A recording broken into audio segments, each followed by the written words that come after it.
Hello India, and thank you for choosing Surf Pro Techniques. My name is Chapin and I'll be your surf consultant today. In your email you mentioned that you were struggling with your backside bottom turn and your backside bail riding. After going over the footage you sent, I can see some key techniques that I think will help in both of these areas. So let's get started. Your pop-up looks great. Your chest is up, your chin is up, your eyes are focused in the direction that you want to go. Your stance looks good also. It is a little square, but I don't think it's a big problem. If you look at CJ Hobgood has a really square stance also. Now let's really focus in on your backside bottom turn and see what's going on. First, let's focus in on your right arm. As you can see, your right arm remains crossed in front of your body throughout the whole wave. This is okay for generating speed and maintaining balance as you do generate speed. But when it comes to making your bottom turn, you're going to have to really become conscious of dropping that right arm down by your right hip into the face of the wave. In this next example, you can really see how your right arm maintains its position out in front of your body throughout this whole bottom turn. You can work through this by trying to touch the water with your right arm every time you attempt a bottom turn. It's obviously not necessary to always touch the water in every bottom turn situation.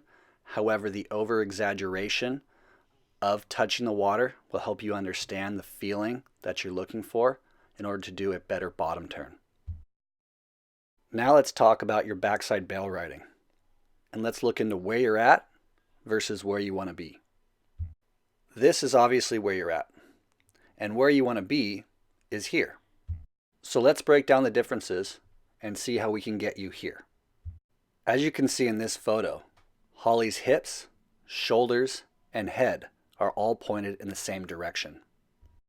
If you compare her stance to yours, you can see clearly that your hips, shoulders, and head are all going in different directions. Now that's a bit of an exaggeration, but you can see what I mean. Where your shoulders are angled, which implies that your hips are probably angled, your head is in a good spot and going in the correct direction. The good news is there's an answer that will correct all of these problems at once, which is getting your right foot farther to the right side of your board, as you can see her foot is here. Then place your right rib cage on top of your right thigh and sink into it really naturally. Now you can choose to drag your right hand like Holly is doing here, or you can leave it in the way you have it in this photo. Both work fine and are used in different situations. However, I do suggest you start grabbing your left rail with your left hand. That enables you to shift all your body parts in the correct direction. Now just a quick recap. For backside bail riding, let's get your hips, shoulders, and head all in a line. This is accomplished by sliding that right foot farther over to the right side of your board and grabbing your left rail. Put your right rib cage on top of your right thigh and sink into that position naturally. Now when it comes to backside bottom turns, let's really focus into sitting back and touching the water with our right hand for every bottom turn. Thank you, India, for choosing Surf Pro Techniques. If you have any more questions, you can always reach me at chapin@surfprotechniques.com, or please just check in with us regularly on our website. Best of luck to you, and I hope to hear from you soon and how all these techniques are working for you. Take care.